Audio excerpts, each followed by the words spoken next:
Alright, this video I'm going to talk a little bit about some odds and ends that have come up since the past video, but primarily we will talk about the mounting points for the backhoe. So last time I started this up, the radiator started leaking.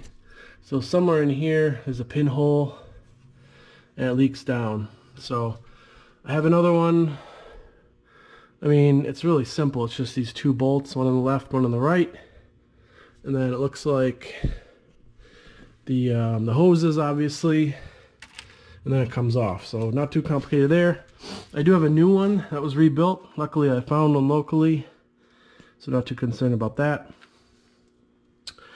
The oil drain. I've seen people ask about the oil drain. You'll see down here, it's mounted right here.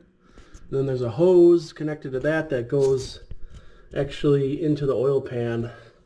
So to drain the oil, it's this little hex plug here.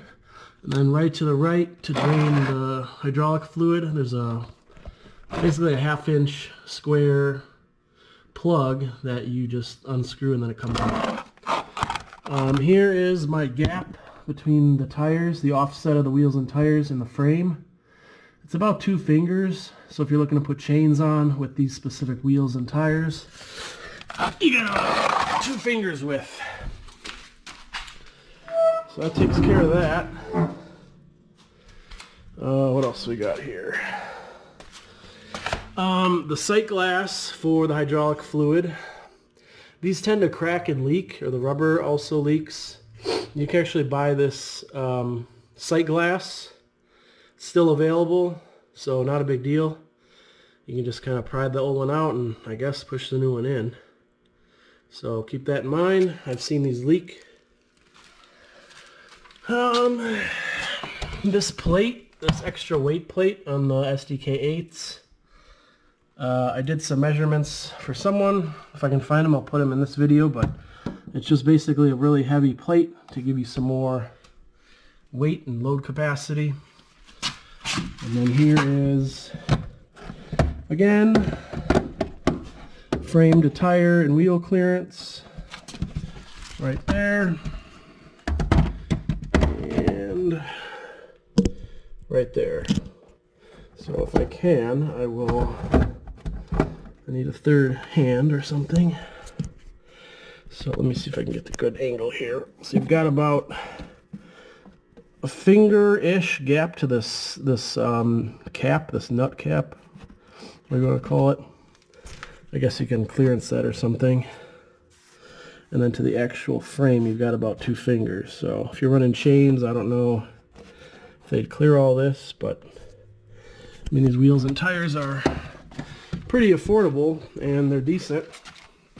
I think they were around 1,000 or maybe a little bit less than 1,000 for the whole set, mounted, balanced, shipped to my door. They've got the protectors here for the valve stems, metal valve stems, of course. I mean, pretty nice. Camso, and they've got like an impact guard here, I guess. that prevents against sidewall blowouts and damage. And 265, 70, 16.5. So real nice. They are directional, so that kind of stinks, kind of limits your abilities to rotate them, but if you can mount them, dismount them on your own, I guess you can flip them to the other side or whatever, but that's that. What else? Alright, the backhoe mounting. So I think this question I've gotten more than anything else. You know, how do you attach it to the Toyota frame? Do you get a Toyota mount? Like, what do you do? All that kind of stuff. So I'll start from the bottom. A lot of people convert their Toyota machine to like a universal machine. So you would have to basically, I don't know if so I've seen ones where people extend this out, but you know, that's another topic. But for this example, I had more Toyota attachments than I did non. So in my case, I just converted my attachments to the Toyota style versus the other way. So So I don't know what brand this is supposed to fit. That I can't answer. However, you can see down here it had a square mounting point originally. So I had to basically drill a new hole in the plate, the bottom plate, and then also install this little extension plate, if you will, to come up higher to meet the Toyota pins that drop down. This is kind of crude. I mean, it's not perfect, but it does the job. So that solves the bottom problem. And then the top problem, I think I had to cut some of this out on the right here. And then I had to install a thick kind of L channel, L bracket type of thing here. So that basically goes on top of the Toyota bar here. So that's how you kind of pick it up, move it around. And yeah, so that's how that attaches to the top, and then the pins drop down to the bottom. And then finally you have these, I don't know what they're called really. I'm just going to call them clamps. So these, basically this arm lifts this up ever so slightly, and then when you push it down, it locks it into place. Now these are adjustable, so you can make them smaller, bigger with this this pin or this bolt and nut on top. So you can adjust this and then make this part, the pintle or whatever, open up, close. I think I had to grind these a little bit, a very small amount from what I recall. Maybe not, I don't know, I can't remember. So those, it's just like a standard size, universal size. Those just clamp onto the factory mounts here. So I didn't have to do any kind of modifications to the factory mounts.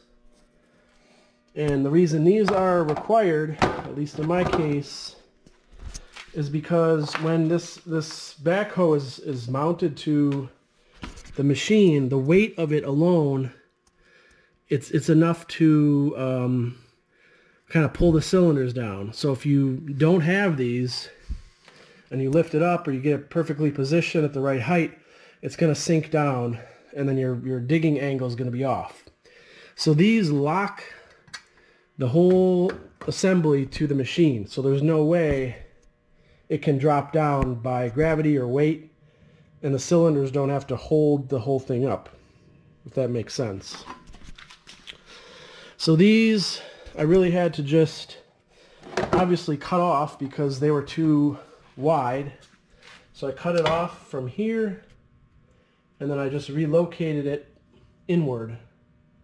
And I just used a little plate here to extend it, and then some more square tube I had laying around for the top part, just to hold that portion, and then painted it all so hopefully it doesn't rust too badly. But that's all I did on the top, and then same on the other side. Just moved it inboard to really whatever the width of the Toyota was. So you got this big kind of piece here that's no longer used. I just left it for support, obviously. And then your result is now these two clamps fit the width of the Toyota machine. So that's really it. I mean, that's kind of the overview. The hardest part was this bottom, making sure the top bar here got underneath of this and it was able to rotate, because if you have the angle wrong or too much angle on this L bracket, it won't be able to, the machine won't be able to get underneath it and then kind of rotate itself so the pins can drop down.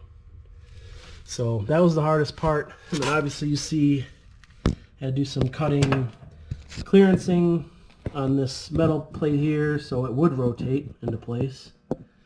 Some of this I left as it wasn't needed to move because this Toyota bracket here fit on the outside of that plate.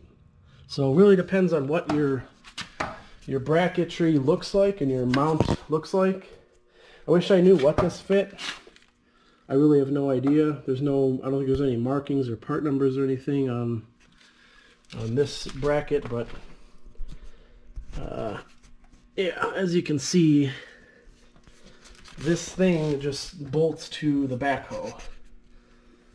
And that's just dependent on whatever machine adapter you have. So that's it. I hope it helps. If you have any more questions after that, let me know. But, you know, hopefully that'll solve a lot of them. And then don't forget to always have a filter on your hydraulic line going into the machine. They all have them. This one has one down there. I had to order a new brass filter to put inside of there, and a new spring because this one didn't even have one. So that'll protect your machine from any debris. It'll protect the backhoe from any debris. Kind of going in and out. And that's it. So thanks for watching. That's about it for now. And until next time.